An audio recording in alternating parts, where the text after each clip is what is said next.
welcome back to Law Prep Tutorials official YouTube channel. Today we're going to discuss how are you supposed to solve principle and facts question. ये किस में आते हैं? ये particularly ALET और MHCT के exam में आते हैं. अब इनको भी सॉल्व करना बहुत जरूरी है क्योंकि हम लोग एलिट की प्रिपरेशन सबसे लास्ट में रख देते हैं, इसलिए वहां रैंक भी थोड़ी सी लास्ट में आती है. आज से आप अपनी एलिट की प्रिपरेशन चालू करेंगे and we are going to see how are you easily going to solve the principal fact questions. Now what happens is CLAT में इतना बड़ा पैसेज होता है, उसमें से पैसेज में से प्रिंसिपल निकालना पड़ता है. Here it is very much simplified because the principle is already given. You just have to directly apply it to the facts, right? So first, what are these kind of questions? First, you're giving a legal principle, rule of law होता है, एक factual scenario होता है और उस factual scenario पे आपको अपने प्रिंसिपल को अप्लाई करना होता है. नाउ आप प्रिंसिपल को पहले बहुत आराम से धीरे धीरे पढ़ेंगे कि वो कहना क्या चाहता है. जैसे intention, negligence, consent, harm, breach, reasonable person, right? Example, whoever causes harm due to negligence is liable, यानी whoever causes harm. तो क्या होना जरूरी है? एक हार्म होना जरूरी है अगर किसी को नेग्लिजेंस के लिए लायबल करना है, राइट? सो इसके बाद में आपको ये ध्यान रखना है कि आपने जो ऊपर एसेंशियल्स पढ़े थे उसमें क्या क्या था? Harm, negligence, right? Now what is it? Who did what, to whom and what was the consequence. क्या है इसका हिंदी में? किसने क्या किया, किसके साथ किया और उससे क्या हुआ, है ना? हमेशा यही होता है, A and B, A left an open wire, B वहां से गुजर रहा था, क्या हुआ? उसकी वजह से वो स्लिप हुआ तो उसने ओपन वायर पकड़ लिया, तो ये क्या हुआ? कॉन्सिक्वेंसेस, जिसकी वजह से उसकी डेथ कॉज हो गई.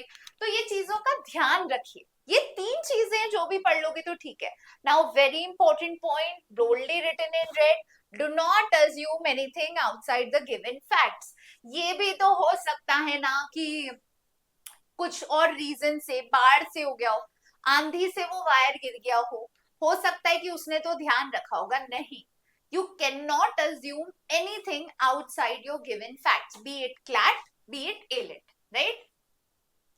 फिर है match the facts. अब क्या करना है? बचपन में वो पेंटिंग आती थी, we used to match two stuff, now we have to match the facts to the applied principle, right? सीधे, do not use your common sense. moral judgment तो बिल्कुल ही मत लगाना, अरे ये बेचारा गरीब कहाँ से पैसे लाएगा. नहीं नहीं नहीं, vicarious liability, liable होगा servant, ठीक है? Do not the person have fulfill all the conditions of the principle. Simply आपको ये पूछना है. फिर आपको elimination से काम लेना है, right? सबसे पहला, add facts not mentioned, ठीक है? कोई भी ऐसा ऑप्शन जो ये बोलता है कि हाँ अगर वो ध्यान देता, ये भी हो सकता है कि वहां पे किसी और ने, उसके दुश्मन ने काट के वो वायर चला गया होगा. मैंने क्या बोला? We do not have to assume facts. So सबसे सिंपल क्या होता है, जो अज्यूम कर रहा है वो तो कट गया, डन, वो तो ऑप्शन है ही नहीं हमारा. Ignoring part of the principal, यानी अगर हमने प्रिंसिपल पढ़ा कि वो नेग्लिजेंस का है, वो ये बोलता है yes he is going to be liable for culpable homicide not amounting to murder. Is the principle about culpable homicide not amounting to murder? No. So that shall also not follow. फिर है assume outside knowledge, कि ये भी हुआ होगा, ये भी कर सकता था, हो सकता है कि वो इंसान ढंग से नहीं चला रहा हो, वो इंसान स्लिपरी शूज पहन के. No. Now you would think कि मैम ऐसे ऑप्शंस तो of course, but when you are attempting, आप क्लैट में और एलिट में इन दोनों ही चीजों का ध्यान रखिएगा. Now choose the most accurate conclusion. Conclusion को स्ट्रिक्टली फॉलो करना चाहिए. Now this is something that I always say.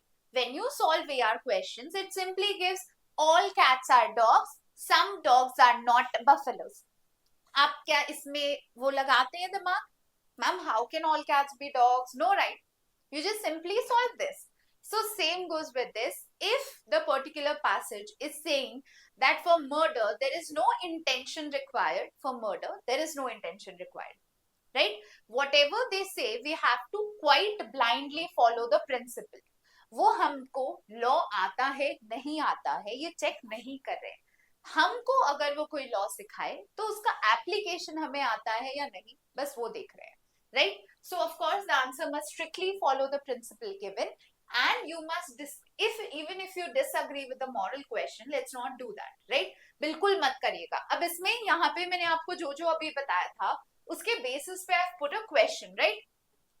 A person is liable for battery if they intentionally cause को गोला बना लेंगे, physical contact को स्टार बना लेंगे, is harmful और offensive को अंडरलाइन कर लेंगे, so that you know कि क्या क्या चीजें मेरे को फोकस करनी है. Ravi slapped Amit during an argument. Now, what is correct? Liable for battery. Not liable because it was a fact. Amit was hurt. Not liable because he did not hurt Amit.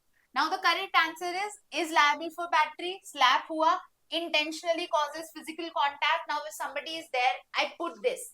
आप किसी को पहाड़ से धक्का मार दे. Can you say I do not have the intention? Of course you have the intention, right? So, intention था. Now, physical contact है. Yes, there is physical contact. Is there intentional? Yes, this is intentional. Is this harmful? Yes, चाटा मारने से harmful होता ही है. So yes, he is going to be liable under this principle. So you have to understand the given principle. आपको CLAT जैसे इसमें sort नहीं करना है. दे रखा है, वो कुछ भी बोले. All cats are dogs. Always remember this example. You have to follow it. आपको एकदम blindly और बहुत strictly उसको follow करना है. आ गई बात समझ में? If you want more such videos related to legal preparation and AILET, comment down below and I shall bring those videos. Thank you everyone. Keep practicing hard.